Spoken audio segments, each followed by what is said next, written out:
Assalamualaikum warahmatullahi wabarakatuh. Selamat datang di perkuliahan mata kuliah Rekayasa Lingkungan semester ganjil tahun ajaran 2020-2021. Perkenalkan, saya Elma Sofia merupakan salah satu dosen pengampu untuk mata kuliah Rekayasa Lingkungan Paralel 4.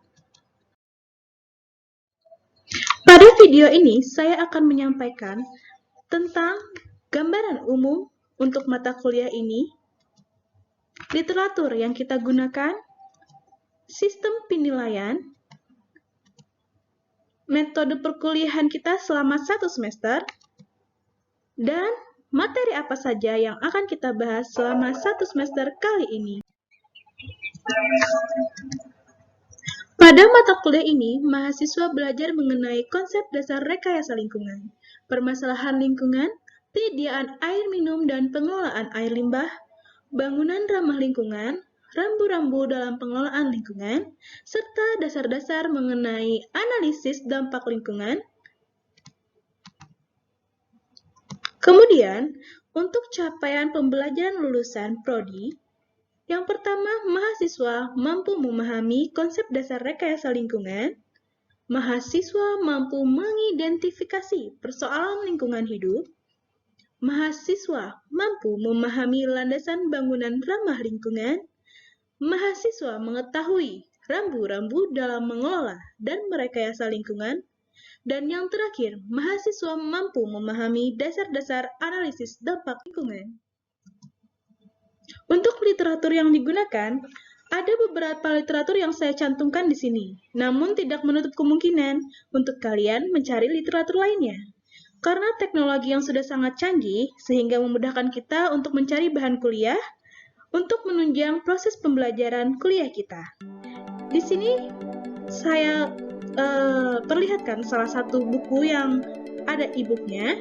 Nanti akan saya uploadkan e-book ini di e-learning kita. Kemudian, untuk sistem penilaian terbagi menjadi 20% tugas, di mana akan ada 4 kali tugas selama perkuliahan, 10% kuis, di mana akan ada 2 kali kuis selama masa perkuliahan, kemudian 30% untuk UTS, dan 40% untuk UAS. Metode perkuliahan. Dikarenakan kondisi kita sekarang masih dalam kondisi pandemi COVID-19, maka perkuliahan dilakukan secara online menggunakan e-learning ULM. Semoga kondisi pandemi COVID-19 ini segera berakhir dan kita dapat kuliah kembali seperti biasanya.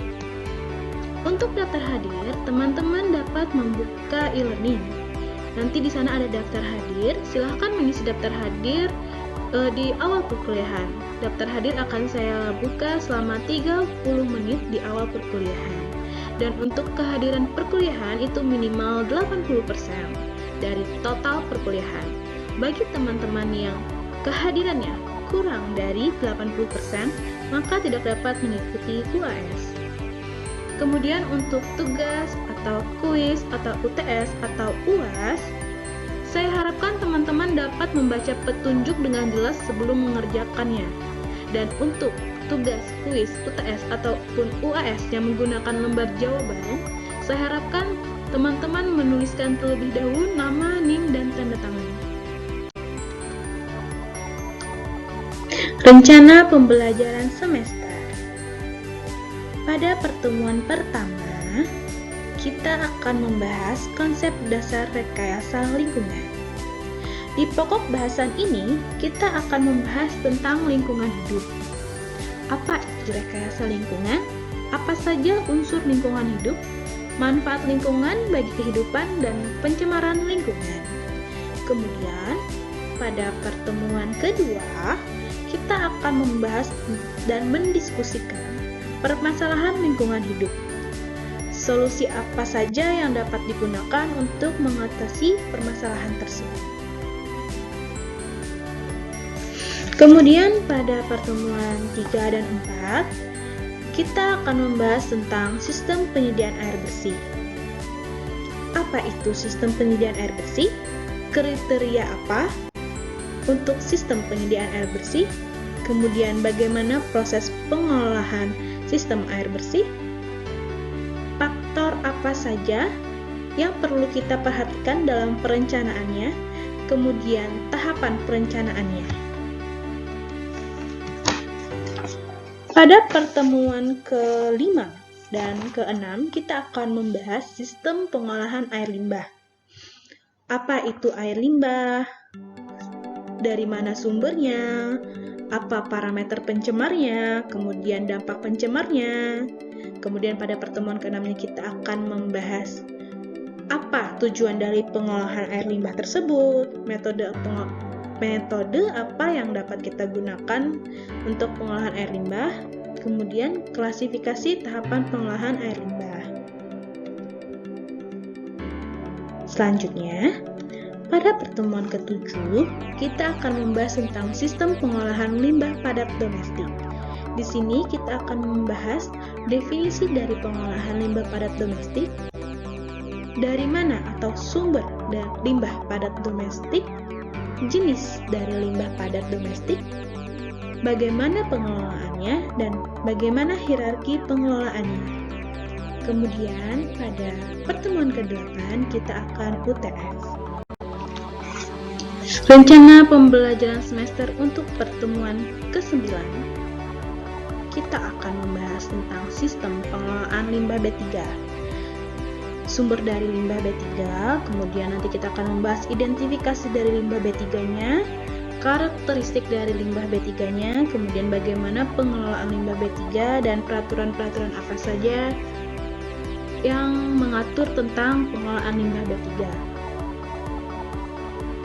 Kemudian selanjutnya pada pertemuan ke-10 dan ke-11 kita akan membahas tentang sistem pengendalian pencemaran udara.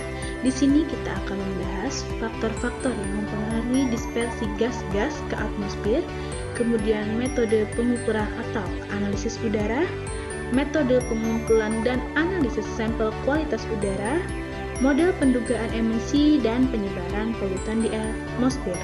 Selain itu, di pertemuan ke-11 kita juga akan membahas tentang pengendalian pencemaran udara dan pengolahan limbah partikulat dan gas. Kemudian pada pertemuan 12 sampai dengan pertemuan 15 kita akan membahas pokok bahasan konsep dan prinsip pengelolaan lingkungan. Di sini kita akan membahas pengertian dari pengelolaan lingkungan, kemudian dampak pembangunan terhadap lingkungan, dampak kegiatan pembangunan terhadap lingkungan, dampak kegiatan pembangunan pertanian dan kehutanan terhadap lingkungan. Kemudian kita juga akan membahas AMDAL. Dan terakhir, pada pertemuan 16 kita akan UAS. Sekian yang dapat saya sampaikan, salah hilaf mohon maaf. Wassalamualaikum warahmatullahi wabarakatuh.